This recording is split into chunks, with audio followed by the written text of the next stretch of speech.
Hello, this is Janet Michael. In addition to hosting The Valley Today each weekday at noon on the River 95.3, I also produce podcasts. And I'm excited to kick off Season 2 of our podcast series in partnership with Rappahannock Electric Cooperative. It's called We Are REC. Every week we'll release a new episode talking to different people from REC about a host of different topics. We'll get tips for saving money on your electric bill. We'll talk about renewable energy and the impact it can have in our communities. We'll get some behind-the-scenes info about what happens when the power goes out in a storm. Don't miss out on information about community grants, scholarships, REC-hosted events, and more. Get every single episode on our website at theriver953.com under the podcast tab, or you can subscribe for free in Apple Podcasts, Google Podcasts, or on Spotify. Just do a quick search for We Are REC.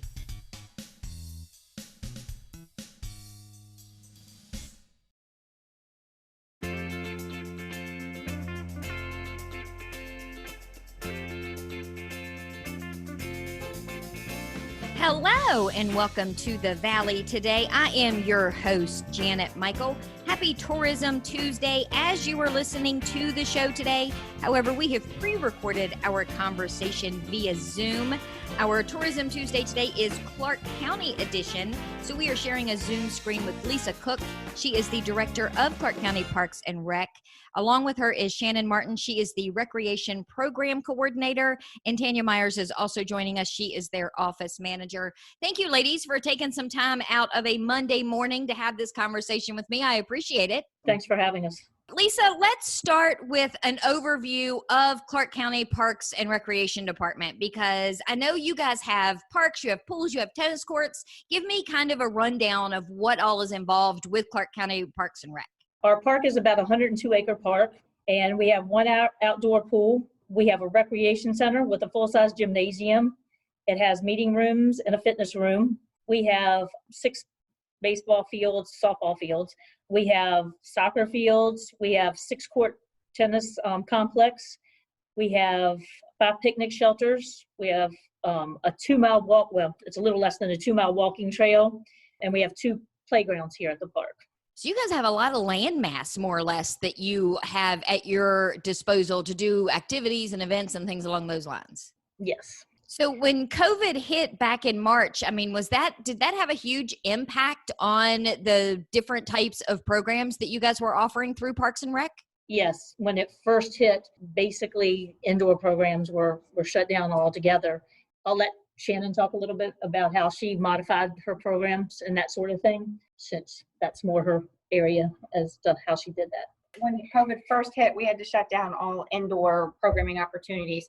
Once we started moving into some of the phases and things, and there was a little bit more flexibility. So like in phase 1, we were allowed to have groups of less than 10, including the instructor, with obviously the social distancing and everything. So we were able to offer a few outdoor fitness opportunities with that and meet those requirements. And then as we progressed further, then we've had a little bit more able to increase class number size a little bit, and we've been able to finally come indoors. So we're gradually getting things going again as people are starting to come out a little bit and want to be involved in things. The one yoga class has been doing some online classes. That's also been an option as well to kind of keep people active that way also. Yeah, I think we've all turned into some form of a slug in our quarantine and working from home stages. I know that in recent weeks, since we have moved into phase 3, the big topic of conversation among a lot of parents and kids, and in some of my conversations with other parks and rec managers, is the pool. Was it a struggle for you guys to kind of figure out how are you going to open the pool and what is that going to look like? We actually have been open for some time now. We opened with the lap lanes, scheduling lap lanes for lap swimming. Of course, we opened with the direction that the governor gave us. So that's how we started. We started with the minimum number that we could have. So we offered multiple lap lane sessions during the day. So we offered the lap swimming with water walking time, so that if you weren't comfortable swimming full laps, you could also do some water walking or water jogging also. So it was an opportunity to come out and be active in the water within the requirements and everything. And then, we offered some water aerobics, both in the shallow end and the deep end, so that there was still an opportunity to get in the water and be active during everything that was going on. And we also offer some parent-child aerobic classes so that some kids had some time in the water as well. The aerobic classes and so forth were very limited in the numbers because you did have to have 10 feet spacing in between each participant, as well as 10 feet spacing on deck. And we had time in between each class to wipe down, disinfect, that sort of thing. Everything was pre-registered, including our lap swim, that sort of thing, so that we knew exactly how many people would be there. We started our lap swimming as early as 6:30 in the morning, so that we did allow ample time in between that activity to have cleaning and so forth.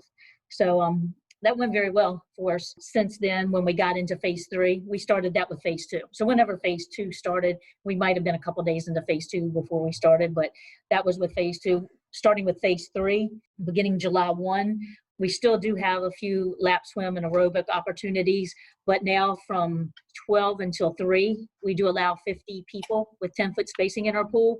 And then from 3:30 until 6:30, we allow 50 people in our pool with 10 feet spacing in between each.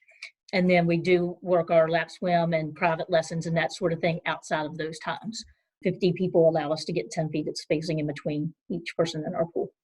I would imagine the biggest thing that you've had to overcome is the cleaning part of it, is making sure that as you're transitioning from one stage to another, just the amount of work that goes into, and the supplies that goes into making sure everything has been cleaned and sanitized before somebody else comes in.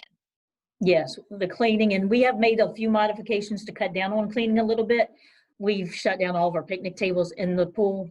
We've asked people to bring their own chairs. We've taken all of our chairs. We don't use those anymore. So that our lifeguards, we have an extra lifeguard on each shift that does, sanitizes all the bathroom areas, the high touch areas, the lifeguard stands, the counters, everything that's high touch, but we have taken out our chairs and that sort of thing so that we don't have those extra areas that we have to worry about. So people have been really good about bringing their own chairs and that sort of stuff to sit on themselves. That also allows us that we put down marks and that sort of thing where to put their chairs so that they are spaced out 10 feet. That has also helped to cut down on that so that there's not quite as much sanitizing, but yes, there still is a lot, and there's a lot more supplies to buy, and it does require, more manpower as well. And, just a lot more thought and a lot more preparedness with the staff and a lot more training with staff in the beginning as well, because you have to train all these people to think, what they have to do and be ready for what to do as, each stage of the day goes through. Are most people okay with the changes? I mean, I haven't seen a lot across the Shenandoah Valley of people really being upset or annoyed or outraged at what some of these precautions are that people are taking. Are you seeing that people are just happy, no matter how they have to do it, to be able to get back out and participate? Yeah, we've been very lucky. Our clientele has been very friendly, very nice. We can't say enough to thank the people that have come to us. We don't have any complaints with our people so far. Everybody has been complimentary. Everybody has thanked us. Clarke County is a great place to live, and we're just thankful for all the people here. They've been very supportive. We thank them for their patience because it is a trying time for everybody. And, we're trying the best that we can with being safe, because this is a time that you have to be extremely cautious. So we appreciate everybody in the community doing all they can to help us, because it's a huge learning curve for everyone, because we've never been through anything like this before. And we usually put out a 3-month brochure, and we're doing it every 2 weeks now. We're sending a new brochure. Shannon's popping out emails every 2 weeks with a new set of classes, but we just can't program the same way we did. So we appreciate everybody's patience with us, because I'm sure it's hard for them too, because it's just a new world we're living in right now. So we just want to thank everybody for being patient with us and working with us. Well, you mentioned Shannon's programs and having to kind of rework the calendar a lot more frequently now than normal. Can we take a quick commercial break and then come back? Shannon, will you kind of walk me through what some of the programs are that are open and available now? Talk about some of the events and what they look like in our new normal. Sure.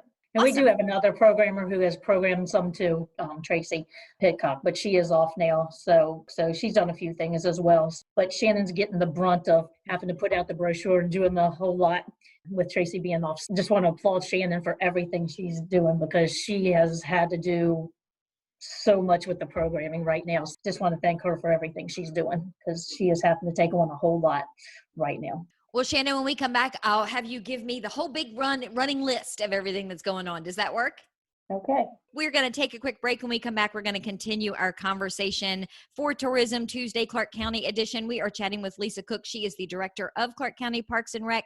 Shannon Martin is also on the Zoom screen with us today. She is the recreation program coordinator. We haven't heard from her yet, but Tanya Myers is on the screen. She is the office manager for Clarke County Parks and Rec. We're going to talk about all of their programs and activities and touch on their summer play camp when we come back in just a couple of minutes.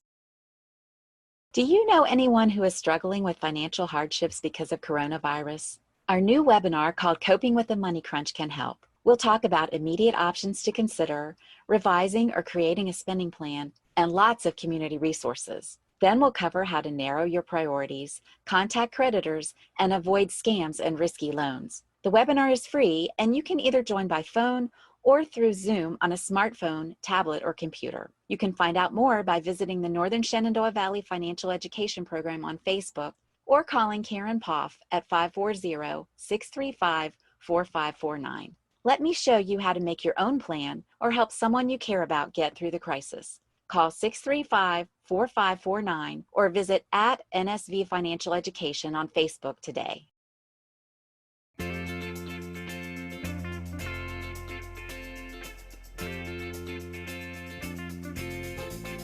Welcome back to the Valley today. I am your host, Janet Michael. It is Tourism Tuesday as you are listening to the show today. However, we have pre-recorded our conversation over Zoom on a Monday morning. We are chatting with Lisa Cook. She is the director of Clarke County Parks and Rec Department.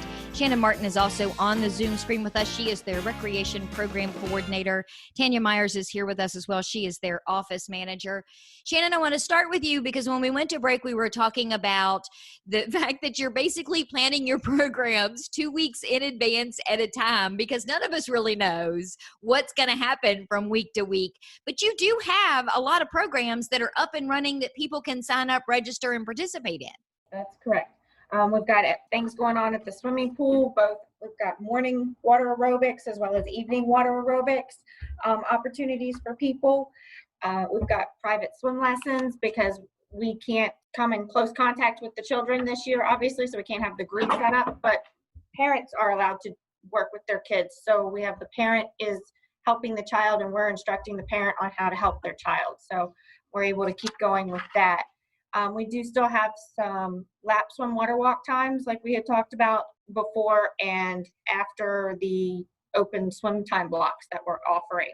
And we add in additional time slots of those if additional time things come available, because sometimes we can do like a 10:30 in the morning time slot, but we have to kind of check that every couple of weeks. So we'll put the information out there as it becomes available. We also have the opportunity to do scuba classes.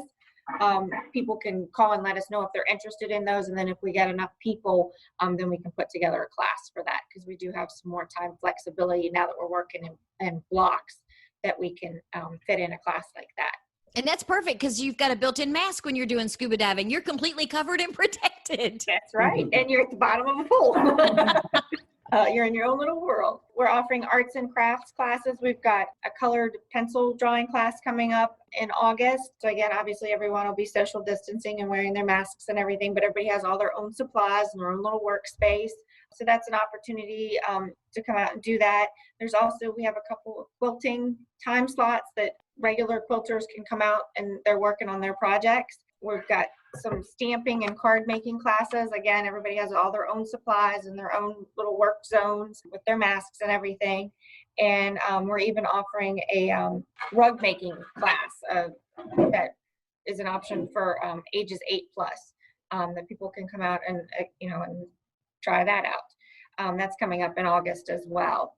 And then obviously the fitness is the most popular thing going on right now to come out and still be active during this time. So we've got chair yoga classes going. We've got morning, we call it Total Fit. It's kind of like a high intensity interval training boot camp kind of thing. We've got that 2 mornings a week. 2 new classes that we're starting up offering here shortly is called a Refit and a Rev and Flow class. And both of those are also kind of that high intensity interval training, but again, they're morning opportunities, evening opportunities as well. for people to come out, as well as a couple of different yoga evening time blocks of yoga. So, and the total fit classes are, we're doing those outside, and the other classes are starting to gradually start up inside in our larger meeting room spaces and gymnasium space where we can space everybody out 10 feet apart, everything. Everybody has plenty of room to be able to enjoy the class and not be all squished up on each other or anything. And then you guys are you're back to hosting some events because, as Lisa was telling me during the break, you got plenty of space to be able to have some of these events. And you've got your summer outdoor craft show that's coming up in just a couple of weeks, right? Yes, on the 25th Well, look, of July. it's Tanya. So tell me about the craft show. Well, it will be the third spring craft show, which now it's just going to be outdoor show because obviously it's not spring anymore, but normally we have like probably 125 vendors. This year, since of the COVID, I'm going to have probably about 75, and they will be 6 foot apart. We ask the vendors to wear a mask. Actually, we will probably spread them further than 6 feet because we have a lot of room in the park. So we'll probably be spreading them out further around the park. Is it too late for people to sign up at this stage? It's not too late, and I've had a lot of vendors on a wait list, but there's some that still they don't feel comfortable doing that, So, but there will be about 75. So Lisa was mentioning that it's at the park. So Chet Hobart Park, where is the park located at in Clarke County? The address is 225 Al Smith Circle, and it's across from the fairgrounds. Oh, that makes it. The show's not at the fairgrounds, but we're across from the fairgrounds. Do you know off the top of your head what some of the vendors are? I mean, is it a wide variety of people that will have things for sale? Jewelry. I have some that do crochet, several that do like wooden signs and little knick-knack things. People that make wreaths, pocketbooks. I have a guy that makes wooden lures for fishing, which is really that's pretty unusual, but we do have that. Just a little bit of everything, really. I mean. And what is the date of the show? July 25th from 9 a.m. to 5 p.m.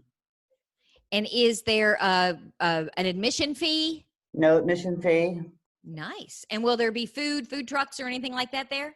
Not this time because of everything going on. We decided not to have food, which I've, notified the vendors that they need to bring something or whatever. But yeah, we felt it was best not to have that this time. Well, I think it's a great way to finally get out of the house for a little bit, throw on your mask, be outside. As Lisa mentioned, there's plenty of room for everybody to spread out and go and spend some money and support local, because I'm sure some of these vendors are from Berryville and Clarke County. Well, yeah, some of them, but the majority of them are from West Virginia, and I have some that are from Leesburg in that area. Not a whole lot, but most of them really are from West Virginia. Lisa, before we wrap up, we were talking before we started recording and then a little bit during the break about summer play camp. And I know it's wrapping up right now because usually you're done by the early August because school is typically starting. Right. Are you guys, you're kind of in limbo until Clarke County Schools announce their reopening plan for what you're going to be able to offer in that program for after school care, aren't you? Right. And we are working with the schools. Once they have come up with their plan, then we want to work with them in every way that we can to provide childcare for parents, whatever need that there is. We are licensed by the state of Virginia. We are a licensed childcare facility. So depending on what the plan is for the schools, we want to work with them to provide childcare for parents, whether that be, full day care if it's needed or after school care or whatever's needed. We do want to work with the schools to provide that. Right now, we're just in the holding pattern to see what we are going to have to provide. So as soon as we know, then we will get our plan together and try to come up with the best possible plan that we can to fit the needs of the community, because that's what we basically are here for. We'll see how it goes and see what we need to do. Keep your fingers crossed and your pencil sharpened. And try to make it as fun for the kids as we possibly can. We've had to really adapt our plan for the summer because we can't do a whole lot of the things that we normally do with them. We normally take the kids to the pool twice a week. We can't do that right now, and not necessarily that we can't take them to the pool, but it's hard for us to distance the kids in the pool, because to get them 10 feet apart in the pool, our littler kids, we don't have enough shallow water to get them 10 feet apart in the pool, because that would be over their head for some of them. So our staff is constantly planning for every scenario that it could be, whether we have full day or just after school like we used to do. We're coming up with every scenario that we can, so that we can be ready for whatever we have to do. However it ends up looking like. Yes. So Melinda Seals is our child care specialist, and she's on top of it all the time. She is working with licensing constantly on all the new regulations and what the best practices are, and just keeping the kids safe while they're there. And kudos to her as well, because, with all the new regulations and stuff, if you think it's hard for adults to understand everything that they need to do, it is so hard for kids to understand this. Distancing is hard for you and I, but for kids it's really hard. And so to find activities that keep them occupied during the day and keep them separate, and our staff is doing a really, really good job of that. So kudos to Melinda and her staff, and also for her and all the planning that she's doing, trying to come up with something for every scenario that we might encounter with the fall coming up.